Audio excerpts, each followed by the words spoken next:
What's up guys, thank you so much for being here. Today I'm reviewing a brand new product from Zhiyun, which by the way, I'm actually very selective with the items that I review here. So if you see these items or any other item being reviewed on this channel, it means that it passed my test. If it doesn't pass my test, I just send it back and cancel everything. So if you're watching this video here, it's because it is worth your time, perhaps your money as well to buy this light. So I'm going to be telling you guys everything up front what you're going to see here. I'm going to be making some tests, some very scientific tests here. Now I'm assuming there are going to be at least 20 videos being uploaded at the same time, especially the day of the launch of this product here. So there are going to be several videos on YouTube. Now if you want to just check it out real quick, any video will do. Now if you are the type of person that are seriously wanting to buy this light, this is the video they want to watch, because I'm going to go so much in depth here that I will probably answer every single question you might have. Make sure to drop your feedback or any comment or any questions regarding this light. I love comments and I'm here to help the filmmaker community.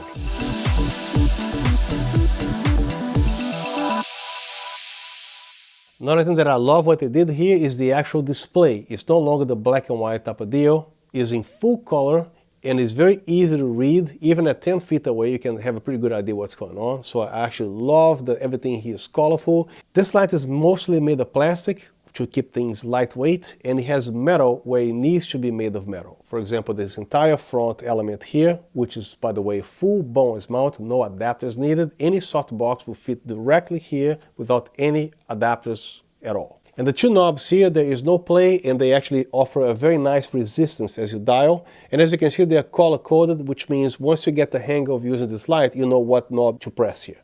The Bowens release pin is located on the left, and it is pretty much silent. And there is no play whatsoever. When you mount an accessory such as the Fresnel lens that's included with this kit, so you hear a very satisfactory click, and to release, pretty much silence. This probably will work a little bit with other lights, because every Fresnel, to keep in mind, they are made specifically for this particular cob chip here. So this is designed for this light. If you want to use this Fresnel on another light, sure, you can actually Fresnel something. It's not going to be the same result as you're using with this light here. This Fresnel is made of plastic. I think it's either technopolymer plastic or ABC. It's probably technopolymer. It's very robust, very durable. I cannot see this breaking easily unless this falls straight down on the concrete. That I don't know, and I'm not going to do that test for you, not on my Fresnel. But overall construction is great and it does the job. You know, it's supposed to have a small, hot spot in the center. This is what Fresnels do, and also intensify the brightness. If you want to flood the room completely even, simply use the bell bulb, and then as you can see when you turn the light at my home theater right there, everything wall to wall, ceiling to floor, everything is evenly done.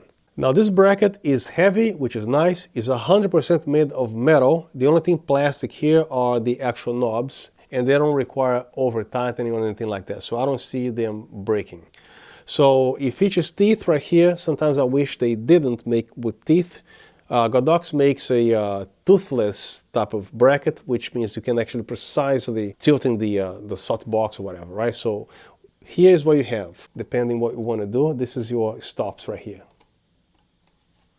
When you run the light using the DC, including the USB-C, you just press the power button located on the top and the light will start. If you're using any DC, you're going to have to rotate a knob here until it reaches a full circle. That's a safety feature, so you don't actually accidentally power this light, especially when it's in a bag. But who would actually leave a V-mount powered inside the bag with this light? That would be crazy, but they just think of everything. The X100 also have the same feature, X60, every other light from Zhiyun that makes, DC connections and stuff. At the bottom of the light, you're going to find a 1/4-20 thread, but I actually like to install a quick release, which I did here. So you just press this big old red button and the light is out, and then press it in. It's back in here, instead of you turning the light or turning the light stand, right? This is not part of the product. I'm gonna try to leave a link in the description so you can actually purchase this if you want to, but the quick release to me is a game changer. Also make sure to check down on my description, because Zhiyun has some deals right now. I'm not gonna say or put anything on the video because this thing's expire, so I'm gonna leave it clean. So make sure to check it out in the description if you wanna save some money buying this light. Also make sure guys you use my affiliated links, because it helps out the channel and it doesn't cost you anything extra. So I would really appreciate it if you get it from me, so I earn a tiny little something from them. So again, helps me out here. Thank you so much.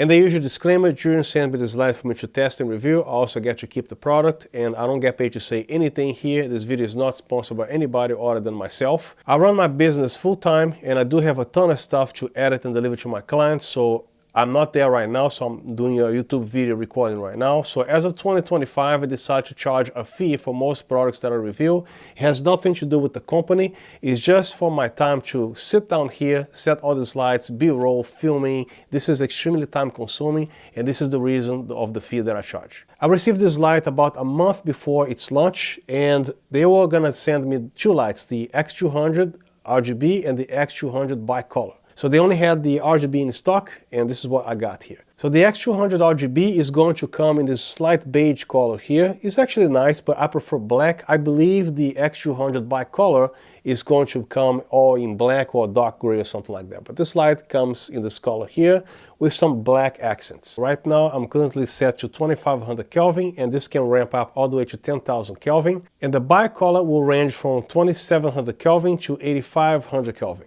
And also there is no green magenta correction because it's a Bi-Color light. This one here, it has several advantages. So as far as which one is brighter than the other, usually the Bi-Color is probably brighter because it doesn't have the RGB diodes sharing the same chip here, right?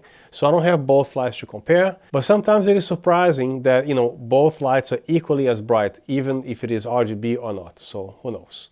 I've seen that before here. It's good to hear like everybody trying to spell or say or pronounce the name of this brand here. So a lot of people say Zhiyun, Zhiyun, you know, the correct name, the correct pronunciation is actually Zhiyun. There's a ramp, Zhiyun. So I have an actual native from China. I'm gonna finally review to you guys how you actually say this and also the symbols, what they mean. So how do you actually pronounce this? Okay, so it pronounced Zhiyun, meaning smart cloud. You know what's the first thing that I do when I unpack a light, besides the color accuracy and everything, is to see what is this light going to do at 1% for being a powerful light, such as 200 watts and above, right? What is this going to do at 1%? Because sometimes you need just a little kiss of light, and some lights at 1%, they look like 40%, you know, it's too bright. So right now, I can actually look at the beam right here, and right now I'm shooting with the Canon R3, set into f4, and ISO 1000. So, and I'm 1 foot away from this beam here, this LED, and look what it's doing to my face. It's not even overexposing, it's just perfect. And this is why you need this here. Now, when you crank it up to a lot, and then you flood the entire room, right? So, but it's very important, the little 1%. By the way, when we actually increase the intensity of the light, you can see how smooth that is. It doesn't go like, you know, it goes very smoothly. I don't have a DMX here, but I'm pretty sure it's going to respond very well on DMX as well. On the back of the light, it features a very large fan, which means it can spin slowly and therefore no fan noise. But this fan here, this is the AC module. This fan is going to scream in a few minutes after you crank this up to 100% brightness. It's going to be unbearable. It's very loud, but this fan here is super quiet. So in that case, you probably want to use the V-Mount batteries only and, you know, ditch this thing off completely. So the only fan that's spinning right now is the actual fan on the light, and I'm actually literally 2 feet away from this fan, so I'm going to be quiet here. And this is as loud as it will get. And by the way, I'm using compression here, which makes quiet things. Oh, there you go. Now this fan here kicked on. That's loud. So, and this is the fan here. Did you ever hear of a program from Adobe called Adobe Podcast? I'm no longer afraid of going to a room full of glass, reflective walls. I don't even bother. I can actually film an interview in a bathroom with all the echo, and then I go to Adobe Podcast, play with the sliders. The bottom slider is just for noise reduction, and the top one is for AI, how much AI you want. So you simply run that, it will eliminate everything. I'm not sure if I actually check for distortion, clipping, but you will probably do that too. The end result is going to be like a podcast studio recording by a program that costs you nothing, Adobe Podcast. There are 3 ways to power this light. There is a USB-C under here, And as long as you use the proper cable to supply the proper voltage, because not all USB-C cables will be able to supply power. Most people's power supply will supply up to 100 watts output, right? I have stronger ones that supplies up to 140, but anyway, so 100 watts here with a 200 watt light. So what's going to happen is when you crank it up to 50%, you cannot exceed 50% because, again, this is a 200 watt light versus 100 watts coming out of here, right? So no matter what you do, you cannot exceed 50%. As you can see PD 100 here, not 200, right? But you can actually power this light this way as well. This power supply provides 36 volts, which is the minimum current required to run a light of this power, which is 200 watts. And the same thing with this block here. You can also run just one V-mount battery. I recommend to be at least 150 watts minimum, again, because the power of this light. Still, you won't be able to run at 100% brightness. You must use two batteries to run at 100%. Most batteries that I have, they're at least 190 watts because I use V-mount batteries to power lights instead of small devices. And these things, they are massive, as you can see, 190 watts, 201 watts, and this one here exceeds 300 watts. And look at the size of this thing. And these batteries can get pretty expensive. I even get its own case here, because this is my baby right here. I literally have 37 V-mount batteries and I use them all. So with the 30 plus V-mount batteries that I own, as you notice, they're all the same in the back, right? V-mount and V-mount. I actually found a problem with this adapter here when you actually insert a V-mount battery. This particular one here, I had an enormous difficulty inserting and removing the V-mount battery. This one here goes in without a problem. So I put this V-mount battery here, easily mounts, and then to unmount, very easy, right? Now this one here, this Castar brand, watch what happens. And to remove, it's a little bit difficult. So depending what V-mount battery you have, it will come off, but it's gonna take some jiggling and finesse here to eject the battery. Not a battery that I happen to try here. So as soon as I do this here, it mounts, but to eject, boy, that's a difficult thing to do. Yeah, so they should do something about this here. Now this light allows you to do a 10-second setup with nothing special here. Simply plug the V-mount battery directly into the light, and there you go. This is your setup right here.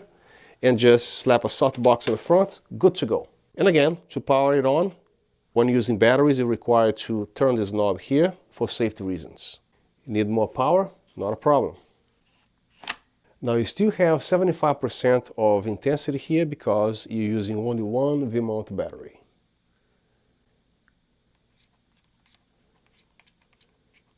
So you cannot go past 75%. You must use two V-mount batteries. So let's talk about light accuracy.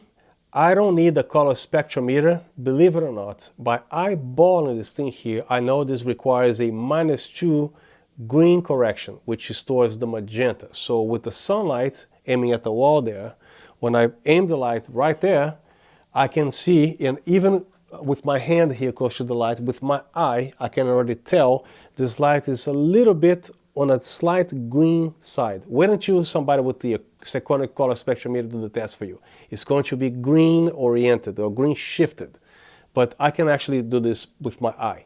And when I put two lights here, let's say I put a X200 and I got docks whatever here, all I have to do is to, control the green magenta correction, which this light has. Like any other RGB light has the green magenta, feature correction. So that's not going to be a problem. You can tell even on camera, on your monitor, especially when you use an accurate monitor, you can see when this side of the face is actually too much magenta or slightly green, you just correct it and then both lights will look right. No matter what brand you have or what model here, you will always correct. This is something that I don't get it. A lot of people, they say that the longer you use the light, the more it's going to fall into the green side, which is better than magenta. I don't understand. It should be neutral. But whether it is green or magenta, you will need correction. So to me, it's like, it doesn't make sense. The biggest selling point of this light, as you guys know, is portability and how small they try to compact everything on a small body. Again, this is a 200 watt light and it is very nicely compact. And also, again, this thing is a game changer, finally a V-mount option. Did you know not only can power this light, you can even power an X100 at full brightness at the same time. maybe you want to buy like maybe a 15-20 foot long cable, but you can actually put 2 V-mount batteries here, run the light at 100% brightness, plus hooking it up the X100 or any other light, X60, whatever, and run at full brightness. So this USB PD port supplies up to 100 watt maximum, which is pretty nice, instead of the 65 watt limitation or maybe 10 watts, right? So very nice. So when I look at this thing here, I was so excited to make this video because this thing, to me, it changed the whole game here. Thank you, Zhiyun, for making this here. This thing here, I can't talk enough about it. Again, it's very cool to have, finally, V-mount battery, but one thing that's very important before you connect any other devices other than this light here is to make some voltage tests with my multimeter, and this is exactly what I'm going to be doing here as part of my extremely deep dive when I review something here. So I don't think you're going to find this information in other videos, maybe after, maybe they watch this channel, they do something, but I doubt they're going to do that, so I'm doing it for you. Now to power the X200 RGB or Bi-Color, you're going to find a plate that's included with this here. The cable is about, I would say, 3.5 feet long. And this plate very nicely fits in this light. There's no play around. It snaps very nicely in and out. And this cable on the other side here has a safety thing so you don't unplug this accidentally. So you're going to see an arrow right here, which goes on this line printed right here. So you simply drop this off. You cannot do this wrong. There's only one way to connect this here. So the cable cannot be unplugged. And to remove it, you just grab this from the bottom here, simply lift it, and it's out. This V-mount adapter also comes shipped included with the 2 plates to protect your terminals. And to release is very easy. You gotta hold it here because this thing is actually really ejectable. Now when you use V-mount batteries, be careful one thing, or maybe 2 things. The terminals, protect these terminals at all costs, because if this thing gets shorted, it's a big problem. You're talking about here 400 watts of electricity here, especially DC, which stands for direct current, and which is actually more powerful than AC, right? Now the bright orange power button here, how do you know when this thing is actually off, right? Because it doesn't say on and off. It says here power, but not on and off. It should say on and off. So when you see power, that means it's off. When you slide this button, the power little logo disappears, and then you see the 2 little LED lights coming on each V-mount battery terminal. That's when this is actually supplying power to the light. Then when you turn this on, you press and hold. It's not going to be turning on unless you actually rotate the orange knob right here to a full circle, and then it turns on. This is a safety here, especially DC. You think that's all you can do? No, there's more. Let's power the X100, for example, at full brightness with this light connected up to 100% at full brightness. Here's the cable, certified 100 watts. Plug it in here. Let me get my X100. This is the other new release from Zhiyun. This is the Mackie X200 RGB. Cable is right here. And that's the other side of the cable. Let's connect it here. So, right now, this light is set to 0%. And this one here is off. So power is on. It says here PD 100, as you can see. Now let's crank this baby up to 100%. And then this one to 100% as well. So that's 300 watts that this thing can easily handle. What else can we ask for? You can plug another light at full brightness using this thing here. I love this thing. Not every USB cable, especially the ones that you have to charge your phone and stuff like that, is not going to provide enough power for this light here. So for example, I'm going to show you, this cable is connected here to there. So when you power on the light, it's going to limit you for like 60 watts, as you can see here. So when you crank up the light, you are going to achieve only 60%, as you can see there.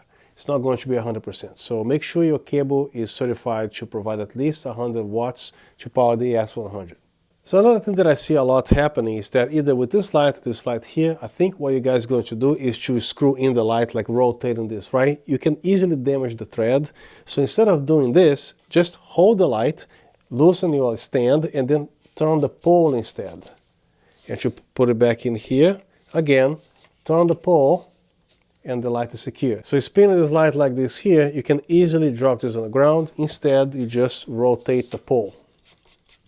Never leave these batteries connected here, even if you power the thing off or even if you unplug the light from this cable, it's still going to be a small current being drawn here, to the point that, if you leave this connected for like, a week or so, it's going to discharge your battery beyond the safe point, and then you probably will never be able to charge this battery again. I actually left this overnight, and when I clicked in here, it still showed full power, but I know because this is a 200 watt battery, so it's going to take a while to discharge this in full, but there is some current draw, just so you know. Another thing that's interesting to know here, when you're using a single V-mount battery, you cannot power this light to 100%, of course. Keep in mind that if you use the right side, nothing is going to happen. Even if you turn on the power supply, no current is supplied to the light. So one single V-mount battery, make sure you only attach it to the left side of the unit here, okay? So let's power this on. I see the light being turned on, great. So turn on the light. So as you can see, you cannot go higher than 75%. You can go lower, but not higher than 75. And this is a 200 watt battery. Let's try with a 99 watt battery and see what happens. So right now I have a single 99 V-mount battery, see what happens. Now let's dial this here. Okay, still 75%, even with a 99 watt battery. Now what if I connect two batteries? Let's see if we can actually crank this up to 100%. This is actually even slightly under 99 watts, so fair enough. 95 with a 99. Let's power this on and see what happens. As you can see, it still provides 100% brightness. Now the thing is, since we have 200 watts right here, the runtime maximum will be about an hour or maybe 56 minutes. And if you have a bigger battery like this here, you can run for about 2 hours, because this will be about 400 watts against 200, right? So you can run about 2 hours at 100%. If you're still here watching this video, I thank you for your time. And by the way, please like, share, and subscribe, because it helps me out and also tells the YouTube algorithms that this video is a good content and worth watching and sharing. So please subscribe to the channel, like and share, do all the good stuff they do on YouTube. I would really appreciate that. It helps me out a lot. Thank you. Alright, so they also sent me this battery here. I'm not sure if Zhiyun is going to exclusively be selling this battery, but if that arrives here, that means they probably are going to do that. And this is the brand that they chose, is Yinchem. And I never heard of this brand before, but it has a very nice leather, luxurious or whatever touch here, so it feels good to touch. But this is the least of the thing here. Of course, it comes with a regular D-tap here that every V-mount battery's got. USB-A, sure. USB-C, some of these new batteries, they're actually including USB PD, but some limit to probably 60 watts, 40 watts. This is probably the same thing that's going to happen here. You're not going to be able to power the X100, for example, through here, because this is not what this port is designed for. It's designed to charge your phone or maybe power a monitor. Now, the thing that made me super excited about this battery is actually when I uncovered this little tab here. They provided two DC barrel plugs, which means you can actually have a 12 volt DC and also an 8.4 volt DC, which is a typical Sony voltage battery or whatever. Some monitors, most of them, they are 12 volts, right? And they also feature a 1/4 thread on the bottom in case you want to put this thing on a tripod or anything that requires like a thread mount somewhere. And of course, it has the regular V-mount terminals here. And if that wasn't enough, if you press and hold the power button, you're going to have a little bit of a flashlight here. This is not a flashlight for you to find stuff in the dark. This flashlight is primarily designed for you to be in the dark, and when you're actually connecting this to your camera or anything with a V-mount, this will provide enough light at this distance here to actually find what the mounting port is. In the display, it has all the information that you need. You simply quick tap this power button. It displays the current charge, 16.33 volts right now, how many amps, and how much time you have left using this battery. What else could they possibly add into this battery? Pretty much everything. The flashlight is hilarious and very useful, because in the dark, it's hard to see. You don't want to scratch all your stuff, right? So you can easily see it. Awesome. And of course, it comes with a USB-C to charge the battery. So let's start with the USB-A, which should be 5 volts. 4.94 volts, and it doesn't jump up and down. It stays consistent like that. Next, I'm going to test the 12 volt, and if you don't know, most 12 volt jacks like this, they are always thicker than the 8.4 volts. This features a 2.5 millimeter plug, and this is 2.1 millimeter. So if you only have cables of 2.1 millimeters, you're definitely going to need an adapter. So it's reading 11.95. and is also consistent. Now let's test the 8.4 volts. 8.36 volts, and it's also consistent. The numbers don't jump up and down. I also like that they slightly decrease just a few millivolts here, which is also good, instead of going over, right? 12.5 volts or 8.7, I like this here. And on the D-tap, you have 16.18 volts. And the same thing on the main terminal, 16.18 volts. On a USB-C, I could just plug in a cable with the DC plug on the other side, but this is a USB power delivery, so there's not really a way to test this here. But I've used with my phone and other delicate devices, no problem. Now keep in mind that this port here is equivalent to 2 V-mount batteries because you need to power a 100% brightness, a 200 watt light. So this port is about 16 volts, and this one here is twice, as you can see. So be careful with what you plug in here other than the light, right? So you're talking about here 35 volts. And again, this is a full Bowens mount. Pretty much any modifier they want to install here will work because, again, it's a full Bowens mount. And Zhiyun also makes 2 extra softboxes here.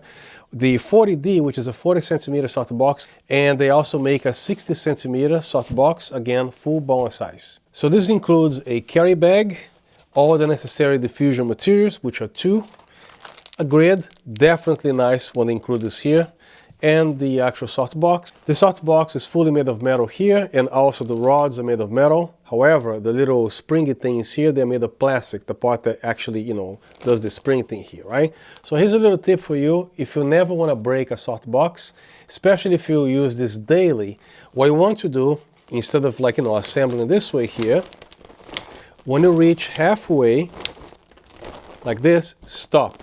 Now you want to bend the softbox, which makes the distance shorter, which means less stress. So what you want to do here, bend it slightly this way, keep it in this position, and continue, rotate, bend it again, and then everything is effortless. Now, since I've been using softbox for about 25-30 years, I know a thing or two as far as finesse when disassembling this thing, right? What you don't want to do is to press this button here because it's going to cause premature wear and tear on these little springy things here. What you want to do is to grab as close as possible with your thumb here, actually as many fingers as you want or can. You simply pull it up and then you press the button. So it should be silent, no clang, clang, clang, Pull it up, then press this here. You don't want to do that. So again, to assemble, bend the softbox, keep doing that. It's effortless, so you're never going to break this here. Please do as I recommend if you want the maximum longevity with this softbox or any other softbox that you already own. Sometimes it's also okay to use a softbox without any diffusion whatsoever, not even with this inner diffuser inside. If you want a harder light, it's totally okay. What this does is to intensify the light as well because of the silver looking things here. Make sure you leave space for the grid here, so when you put this external diffuser on, make sure lots of black are showing here. What you don't want to do is to put the grid first and then the diffuser, because it will be defeating the purpose of the grid. You're not going to have the grid effect. It's just going to work just like as it is here, even if you put the grid on. So the grid is outside and the diffuser is back behind the grid. Make sure you treat this grid nice. Always put it back on a little cellophane plastic here to protect it from dust or animal hair, stuff like that you don't want here. The grid fits here perfectly, and I remember back in the day when all grids, they were separate purchases, and especially brands like Chimera, depending on the size of the softbox, you're talking about $250 just for a grid. I'm actually very happy that most manufacturers now include the grid with the purchase. This softbox does not have the rotation capability here, so it's solid like this, and to mount it, you can actually grab it from here. Another thing you can do is you slide your finger right here, so you have full control of the softbox, and then when you mount it here, it's very easy as well. Another thing you can do is to tilt the light about 90 degrees that way and mount the softbox downwards, especially if it is a huge softbox. And of course, one last question should be eliminated on the comment section. Can you install modifiers of this size, such as a 90 centimeter? Here's a Zhiyun 90D softbox, and as you can see, there's no problem at all. Now, to tilt the softbox, I don't recommend you to actually touch the X200 body because there's a lot of stress here. Not a whole lot, but there's some, right? So you simply grab from here on the speed ring and probably with your thumb, grabbing a little bit of the Bowens ring right here. So what you do is to hold it from here and then you just adjust it. This thing got teeth, so when you lock it, it will stay in place so you can normally rise and lower your softbox.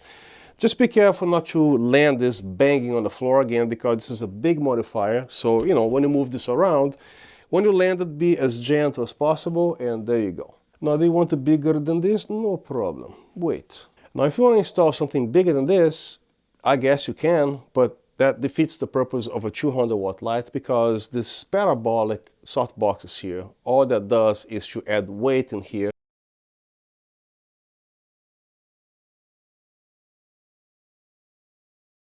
I think a 90 centimeter for most interview setups or whatever you have is plenty, and I'm just showing you here that it is definitely possible to do so. Now I'm gonna gently force this here, and as you can see, there is no problem. Don't do that, that's not needed. Just for the sake of this video, I'm doing this. No problem. Now the best way to install the big modifier like this, simply tilt the light this way so gravity becomes your friend. So you can simply drop it here without any risk of messing up anything. See how easy that is? It's locked. It's much better than tilting the light this way and try to fight gravity and to release the same thing. Just look how easy that is. Boom. Do you want it bigger? Okay. All right, fine. 120 centimeters. Let's see what happens. That totally defeats the purpose of this whole thing here, being 200 watts.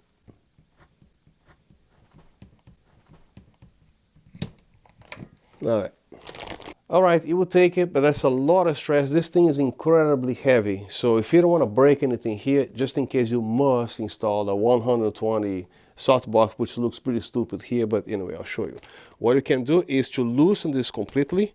Since most interviews are going to probably tilt the softbox this way, let the thing rest on the actual pole, and then you can easily rise it, and that's it. So the subject will be right here, and that's all you can do. So 90 centimeters is the actual limit. Again, don't do this here. It makes no sense whatsoever. Get a bigger light and a stronger mount. The combo version that comes with this pole, I almost forgot about this thing here. It extends and retracts, and everything can be mounted here. This little tripod is not included, but this is something that I actually recommend because it's all made of aluminum. It's pretty resistant, pretty strong. So I guess the deal with this here at a wedding or whatever, your assistant can actually be hand holding this thing here. It can be rather heavy. Look at these bricks.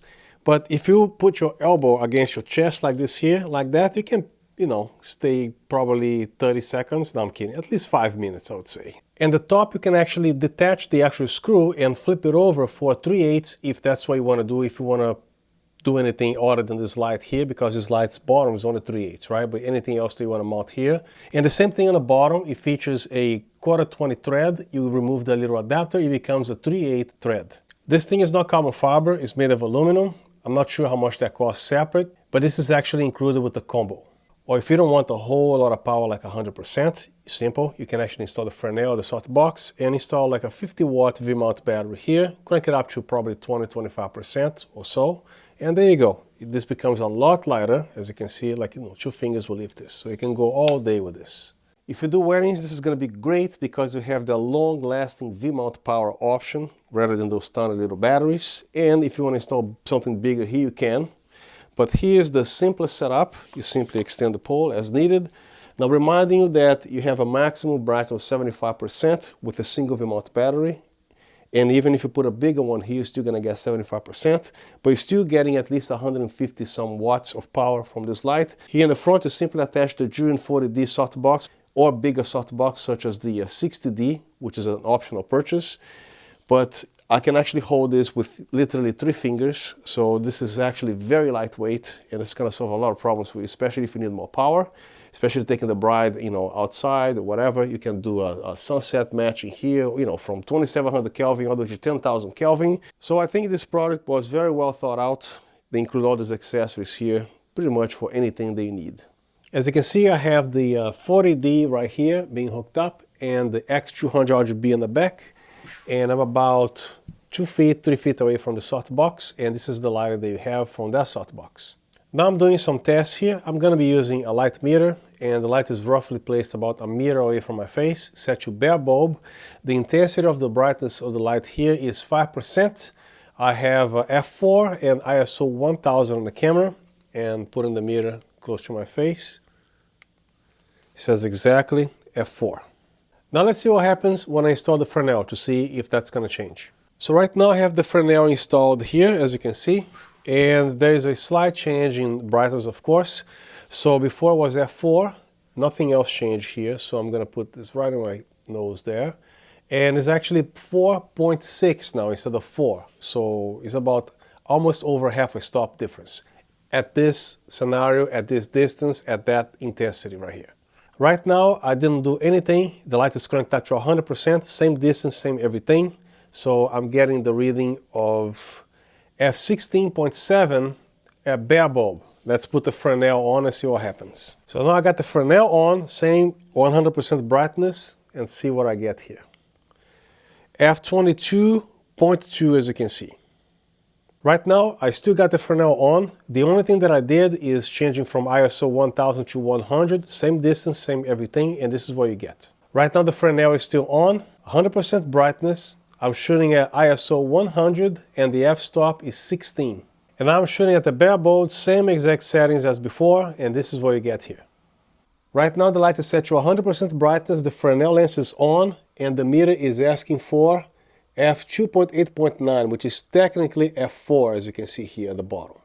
Now removing the Fresnel, same exact settings, now the meter is asking for f2.8.2. I guess I'm supposed to compare the brightness of an equivalent 200 watt light, and if you have the G200 Zhiyun, good for you, so you can actually compare. And this is a Bi-Color light, and this is an RGB. There's RGB diodes into the chip here. And still, I was surprised with the results. So right now the meter is set to ISO 100 at 1/25th of a second, and this light is off, this is on. Color temperature 5600 degrees Kelvin at 100% brightness. Let's see what the meter is asking for. Touching the wall here. F56 on a dot. Bare bulb, no Fresnel, nothing. Let's crank this up to 100% here. So right now this light is set to 5600 degrees Kelvin, 100% brightness. This is set to 0, it's off. Now let's see what the meter is asking for. 56.1, technically the same brightness. And this thing has got RGB mixed on the chip here, the cob chip. That one is Bi-Color only, so this is supposed to be even less bright. But apparently, between the two, again, accounting that this got RGB diodes in it, and that one doesn't, and it's the same exact reading. So here are the colors in the background. I'm at 2500 degrees Kelvin, and then 5600 degrees Kelvin, all the way to 10,000 degrees Kelvin.